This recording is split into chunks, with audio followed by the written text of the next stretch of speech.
बड़ी खबर इस वक्त की, मतदान खत्म होने में सिर्फ 1 घंटा बाकी है। आखिरी घंटा शाम 6 बजे तक मतदान थम जाएगा। इस बार 1 घंटा अतिरिक्त दिया गया है वोट करने के लिए। तो अगर आपने अभी तक अपना वोट नहीं किया है तो न्यूज 18 मध्य प्रदेश छत्तीसगढ़ आपसे अपील करता है कि घर से बाहर निकलिए, अपना वोट जरूर डालिए। 6 लोकसभा सीटों पर मध्य प्रदेश में पहले चरण में वोटिंग चल रही है और अगर अभी तक आपने अपने मत का इस्तेमाल नहीं किया है, वोट नहीं डाला है, तो वोट जरूर डालिए, अपने घर से बाहर निकलिए। आखिरी घंटा है, आखिरी मौका है। 1 घंटे में आप अपना वोट अवश्य डालें अगर आपने नहीं डाला है। 6 लोकसभा सीट सीधी, शहडोल, जबलपुर, बालाघाट, छिंदवाड़ा, मंडला, 6 लोकसभा सीटों पर लगातार इस वक्त वोटिंग चल रही है। हालांकि बालाघाट की 3 विधानसभा सीटों पर वोटिंग 4 बजे तक थी, लेकिन बाकी सीटों पर अभी भी वोटिंग चल रही है। 6 बजे तक मतदान इस वक्त चलेगा। आपको बता दें कि 6 बजे आखिरी घंटा आपके पास है। अपने मतदान का इस्तेमाल जरूर करें अगर आपने अभी तक वोट नहीं डाला है। हमारे साथ 2 संवाददाता, पवन पटेल हमारे साथ जबलपुर से जुड़ रहे हैं, मनोज हमारे साथ सीधी से जुड़ रहे हैं। पवन, जबलपुर में क्या स्थिति? आखिरी घंटा बचा है अब मतदान का। जी, जैसे जैसे दोपहर खत्म हो रही है और शाम का वक्त शुरू हो रहा है, सूरज की तपन कम होती जा रही है, तो लोगों की भीड़ धीरे धीरे बढ़ती जा रही है और ऐसा लग रहा है जैसे इस आखिरी घंटे में हर मतदाता जो रह गया है, जिसने वोट नहीं किया है, वो अपने मत का उपयोग करेगा और लोकतंत्र के इस महापर्व पर अपनी भूमिका निभाएगा। तो अभी जो स्थिति है, हमारे पीछे आप देख सकते हैं कि लाइन भी लगी हुई है लोगों की, और जो लोग रह गए थे वो फिर से वापस आए हैं और वोट करने के लिए कतार में खड़े हैं। और व्यवस्थाएं भी यहाँ पुख्ता की गई हैं, टेंट लगाया गया है ताकि लोगों को ज़्यादा तकलीफ ना हो। गर्मी का इस तेज तपन में लोगों को परेशानी ना हो और वो अपने कर्तव्य का निर्वहन कर पाएं। तो अभी स्थिति जो है धीरे धीरे फिर से वो भीड़ बढ़ने लगी है पोलिंग बूथ पर, और जैसे जैसे और शाम होगी आखिरी मिनट तक उम्मीद है कि लोग फिर से पहुँचेंगे और अपने वोट का इस्तेमाल करेंगे। जी, यानी कि पवन, दोपहर के वक्त ये रिदम कम हो गई थी, लोग कम हो गए थे और आखिरी घंटे में अब लोग ज्यादा पहुंच रहे हैं। यानी कि अब ये बात माने कि इस बार पिछले बार के मुकाबले कुछ उत्साह ज्यादा है, 1 घंटा ज्यादा भी मिला है। बिल्कुल, ये उत्साह भी ज़्यादा मिला है और हर व्यक्ति यही चाह रहा है, प्रशासन भी यही चाह रहा है और अपील भी यही की गई थी कि आखिरी मिनट तक अपने वोट का इस्तेमाल ज़रूर करें और इसका पूरा फ़ायदा उठाने की कोशिश जो है मतदाता कर रहा है। और भीड़ धीरे धीरे बढ़ती जा रही है और ऐसा बिल्कुल तस्वीरें भी यही बता रही हैं कि धीरे धीरे जैसे जैसे और धूप कम होगी, सूरज की तपन कम होगी, तो लोगों की संख्या बढ़ेगी, मतदान होगा। अभी फिलहाल जो है एमपी का ओवरऑल पोलिंग जो है वो 55% हुआ है और धीरे धीरे बढ़ने की उम्मीद है। तो उम्मीद जताई जा रही है कि पिछली बार से तो ज़्यादा ही मतदान होगा और उसके परिणाम भी अच्छे नज़र आएंगे। तो अभी जो स्थिति है वो पोलिंग स्टेशंस में वापस फिर से चहल पहल जो सुबह के वक्त थी वैसी नज़र आने लगी है। बिल्कुल, एक बार फिर चहल पहल बूथों पर नजर आने लगी, जनता फिर पहुंची है। इसके अलावा सीधी की क्या स्थिति है? सीधी का आप रुख कर लेते हैं, मनोज राठौर मेरे सहयोगी वहां पर बने हुए। मनोज, सीधी लगता है पिछड़ गई है वोटिंग के मामले में।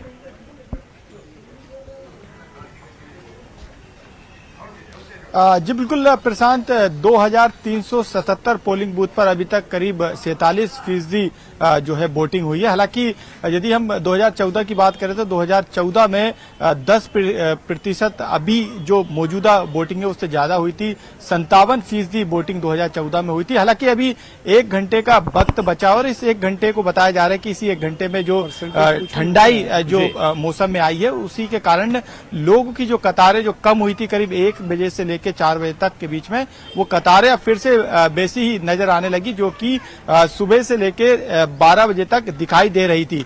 तो मैं दिखाना चाहूंगा इस समय सीधी जिले के में कृषि उपज मंडी में जो पोलिंग बूथ बना है वहां पर मौजूद हूं। हालांकि उतनी संख्या नहीं है, लेकिन यदि हम पोलिंग बूथ की बात करें तो पोलिंग बूथ पर ही करीब 2000 वोट यहां पर पड़ना है और यही वजह है कि 12 बजे तक 1000 से ज्यादा वोट पड़ चुके थे। दोपहर के वक्त भी यहां पर लोगों का सिलसिला आने का शुरू था। हालांकि दोपहर के वक्त लोग कम हो गए थे, लेकिन जैसे ही शाम का वक्त शुरू हुआ तो 1 घंटे के अंदर अभी भी जारी, आप देख सकते हैं लोगों का आना जाना यहाँ पर जारी है। और संभावना यही जताई जा रही है, जो हमारी अभी तक जो प्रशासन के अधिकारियों से बात हुई है, क्योंकि 1 घंटे की जो वोटिंग की गति है वो तेजी से बढ़ेगी और यही कारण है कि जो 2014 में 57% जो वोटिंग हुई थी वो बढ़कर आगे जा सकती है। ऐसी संभावनाएं जो हैं प्रशासन ने अभी फिलहाल जो वोटिंग का परसेंटेज है और जो वोटर्स जो लगातार आ रहे हैं उसको देखकर संभावना जताई है।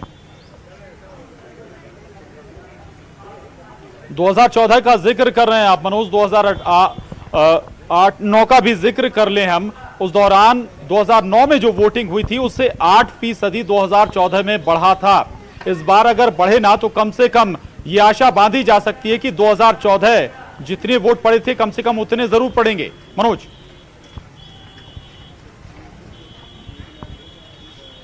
जी बिल्कुल, क्योंकि जिस तरीके से तापमान में उतार चढ़ाव देखा गया था सीधी में और सुबह 12 बजे तक जिस तरीके से बम्पर वोटिंग सीधी संसदीय क्षेत्र में हुई थी और लगातार पोलिंग बूथ पर लंबी लंबी कतारें देखी जा रही थी, लेकिन 12 बजे के बाद 1 से लेकर 3 बजे तक इस वक्त में ना के बराबर जो है मतदान करने के लिए लोग पहुंचे थे। लेकिन अब क्योंकि समय जो है 4 बजे से के बाद का है और अब 1 घंटे 5 बजे के बाद बचा है, 6 बजे जो है वोटिंग नहीं होगी। लेकिन इसी 1 घंटे में आप देख सकते हैं कि मेरे पीछे जो 2000 जो मतदाता वाला जो पोलिंग बूथ है वहां पर भी अभी भी लगातार लोगों के आने का सिलसिला जारी है। महिला हो या पुरुष हो, तमाम वर्ग के लोग यहाँ पर लगातार जो है वोटिंग के लिए आ रहे हैं। आप दूसरी तरफ देखेंगे कि यहाँ पर जो इस इलाके में जो वोटिंग डालने के लिए जो महिला हैं जो सुबह नहीं आ पाई थी वो भी यहाँ पर आ रही है। हालांकि कुछ लोग दोपहर के वक्त जरूर आए थे, लेकिन यहाँ पर जो तापमान था वो काफी तेज था और यही कारण है कि धूप की वजह से कई लोग यहाँ से वापस भी चले गए थे, लेकिन अब फिर से उन्होंने मतदान केंद्रों का रुख यहाँ पर कर दिया है।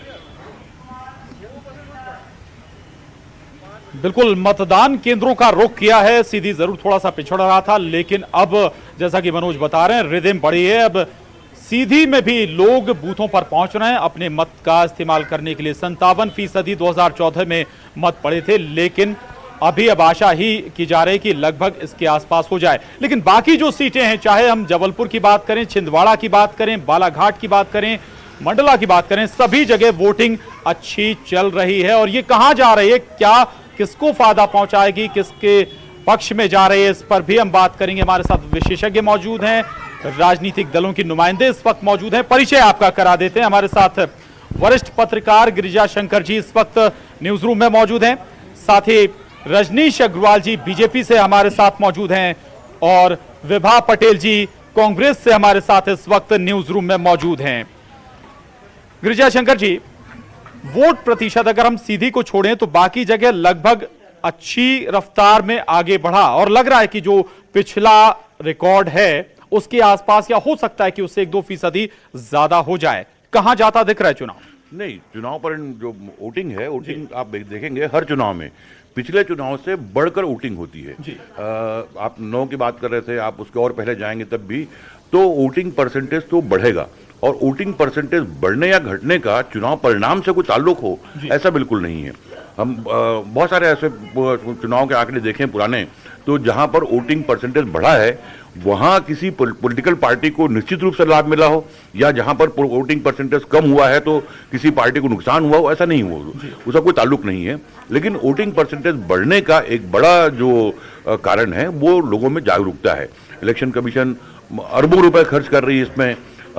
आज ये शिकायत भी आ रही थी कि जो जागरूकता अभियान है उसमें ये जानकारी नहीं दी गई मतदाताओं को कि उनको आईडी लेके आना है, और आईडी लेके नहीं आने के कारण बहुत सारे मतदाता जो है वोट डाल नहीं पाए।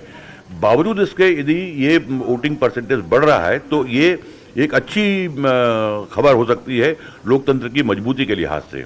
बिल्कुल, लोकतंत्र की मजबूती के लिहाज से ये बहुत अच्छी खबर होगी अगर कुछ फीसदी वोट बढ़ता है। एक बड़ी खबर का इस वक्त रुख कर रहे हैं, इसके बाद हम अपने मेहमानों के पास भी चलेंगे। डिंडोरी से ये बड़ी खबर है, एक परिवार ने मिसाल पेश की है। जी हां, परिवार के मुखिया की असमय मौत हो गई, लेकिन इसके बावजूद परिवार के लोग मत डालने गए, अपने मत का उन्होंने इस्तेमाल किया और अपने वोट की कीमत उन्होंने जरूर समझी है। डिंडोरी से यह बड़ी खबर है जो हम आपको बता रहे हैं। एक परिवार ने मिसाल पेश की है डिंडोरी में, जहां पर एक परिवार के मुखिया की असमय मौत हो गई थी, असमय मृत्यु हुई, लेकिन इसके बावजूद उन्होंने वोट डालना फिर भी जरूरी समझा है। यह कहा जा सकता है यहां पर कि आखिर कैसे वोट की क्या कीमत होती है, वोट से कैसे अपना भविष्य आप बदल सकते हैं, अपने शहर को बदल सकते हैं, अपने देश को बदल सकते हैं। आपका वोट बहुत अहम, बहुत कीमती हो जाता है।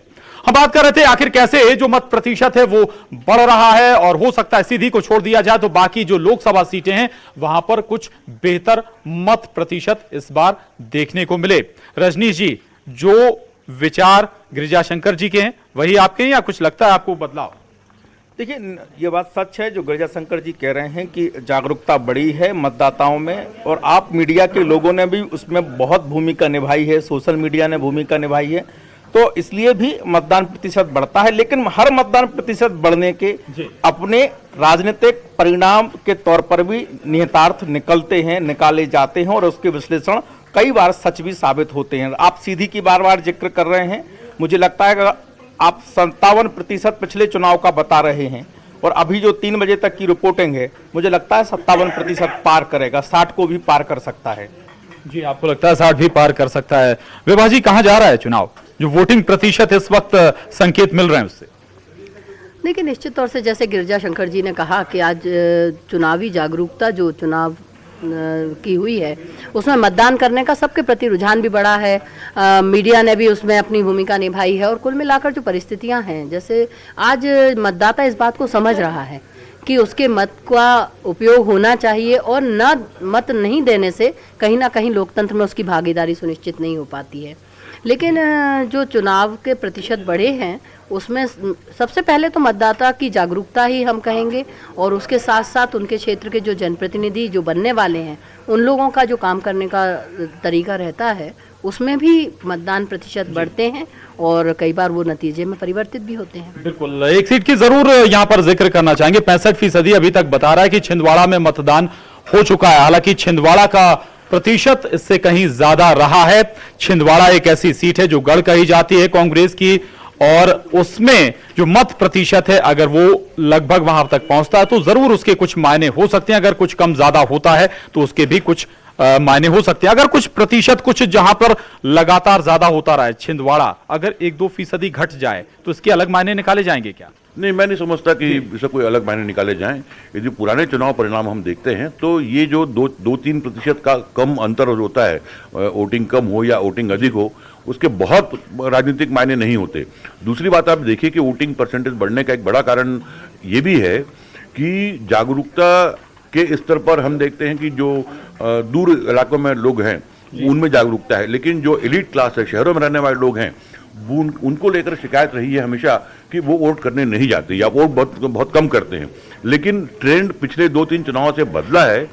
अब शहरी क्षेत्रों में, एलीट क्लास में वोट देना स्टेटस सिंबल हो गया है। अब लोग जो हैं, जो पढ़े लिखे लोग हैं, जो आमतौर पर अपने ड्राइंग रूम से बाहर निकलते नहीं थे, वो लोग भी अब जाकर अपनी उंगली दिखाते हैं स्याही लगी हुई, और वो एक तरह से आपका स्टेटस सिंबल हो गया है। उसने भी एक बड़ी भूमिका निभाई है शहरी क्षेत्रों में वोटिंग बढ़ाने में। जी, 2014 का ही हम जिक्र करें, हर क्षेत्र में, हर राज्य में वोटिंग प्रतिशत बढ़ा था और उसका फायदा यहां पर बीजेपी को होता हुआ नजर आया था।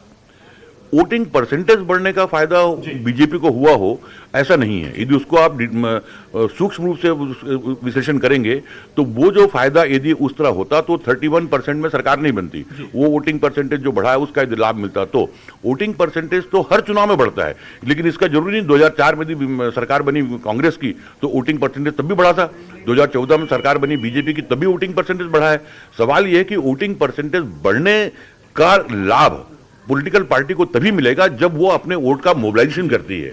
यदि वोट का मोबिलाइजेशन नहीं कर पाती है तो जो वोटिंग परसेंटेज बढ़ने का लाभ उस पॉलिटिकल पार्टी को नहीं मिलता। जी बिल्कुल। और वोट प्रतिशत की हम बात कर रहे हैं और नया वोट प्रतिशत अपडेट होकर आया है और सीधा हम रुख करते हैं दीपेश का। दीपेश,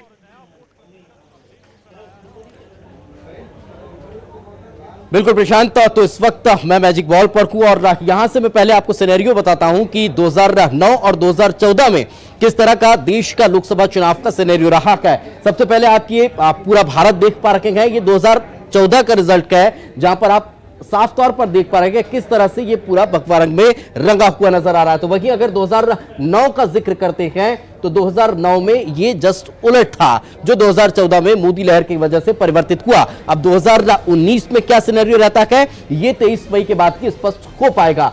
बात अगर हम स्टेट की करते हैं तो स्टेट का जिक्र करते हैं तो सबसे पहले अगर हम बात मध्य प्रदेश की कर रखेंगे और मध्य प्रदेश में होने वाले चौथे चरण के, यानी कि मध्य प्रदेश के पहले और देश के चौथे चरण के चुनाव का अगर जिक्र करते हैं तब फिर हम देखते हैं कि इन 6 सीटों पर आज इस वक्त मतदान चल रहा है।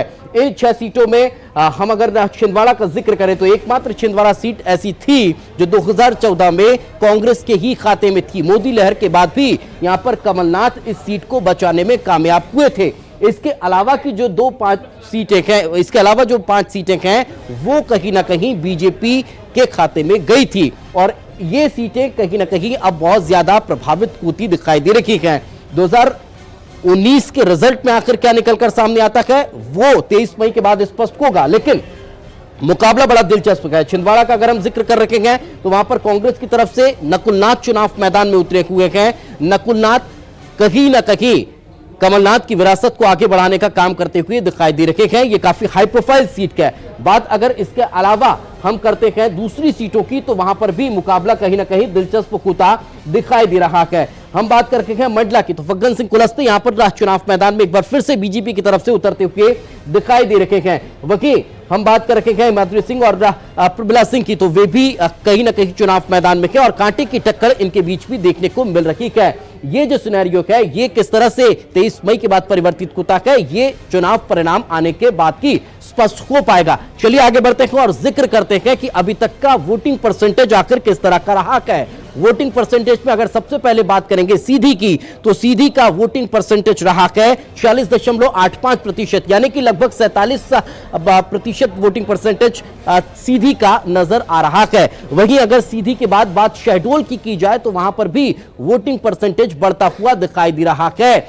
शहडोल का वोटिंग परसेंटेज जो रहा है वो है 58%, यानी कि समझा जा सकता है कि अभी तक का जो वोटिंग परसेंटेज है 58% के पायदान पर पहुंच चुका है। यानी अभी भी कहीं ना कहीं ये अनुमान लगाया जा रहा है कि ये आंकड़ा और बढ़ने वाला है। वही बात अगर जबलपुर की करते हैं तो जबलपुर का वोटिंग परसेंटेज भी बढ़ता हुआ दिखाई दे रहा है। कांटे की टक्कर यहां पर भी है। प्रदेश अध्यक्ष राकेश सिंह यहां पर चुनाव मैदान में उतरे हुए हैं तो एक बार फिर से विवेक तनखा को कांग्रेस ने मौका दिया है। यहां पर 54% अभी तक मतदान हुआ है, जो इन आंकड़ों में आप देख पा रहे हैं। इस ग्राफिक्स के जरिए आप समझ पा रहे हैं कि 54% अभी तक यहां पर मतदान हुआ है, यानी समझा जा सकता है कि वोटिंग परसेंटेज लगातार बढ़ता हुआ दिखाई दे रहा है। वही बात अगर आगे बढ़ते हुए मंडला की जाए तो मंडला का वोटिंग परसेंटेज भी कहीं ना कहीं बढ़ता हुआ दिखाई दे रहा है और 59% यहां पर मतदान अभी तक हो चुका है। 58% आप यहां पर मतदान देख पा रहे हैं जो लगातार बढ़ता जा रहा है।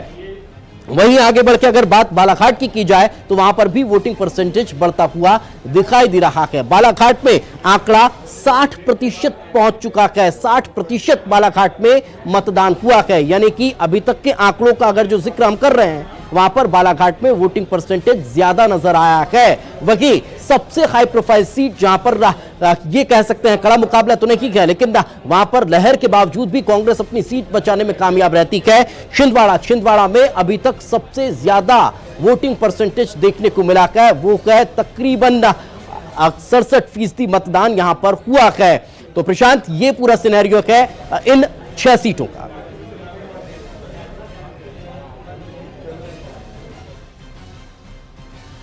बहुत शुक्रिया दीपेश इस पूरी अपडेट के लिए। तो यानी कि मतदान लगातार बढ़ रहा है, लेकिन एक सीधी सीट जिसका हम जिक्र लगातार कर रहे हैं 47 पर कांटा अभी भी अटका हुआ है। जहां 47% यहां पर मतदान हुआ है, 2014 में 57% मतदान हुआ था। छिंदवाड़ा का अगर हम जिक्र करें तो 71% यहां पर मतदान हो चुका है, लेकिन 79 जहां 79% 2014 में हुआ था, करीब 8% अभी और होना बाकी है। और यही स्थिति मंडला और बालाघाट की, लगभग 61 से 62% तक मतदान यहां पर अभी तक हो चुका है। लेकिन फिर न्यूज़ 18 तमाम दर्शकों से अपील कर रहा है कि जिसने भी अपने मत का इस्तेमाल नहीं किया है और आप इन 6 संसदीय सीटों में रहते हैं, यहां के निवासी हैं, तो अपने मत का इस्तेमाल जरूर करें, अपने वोट का इस्तेमाल जरूर करें। एक छोटे से ब्रेक के लिए हम रुक रहे हैं, फौरन लौटेंगे।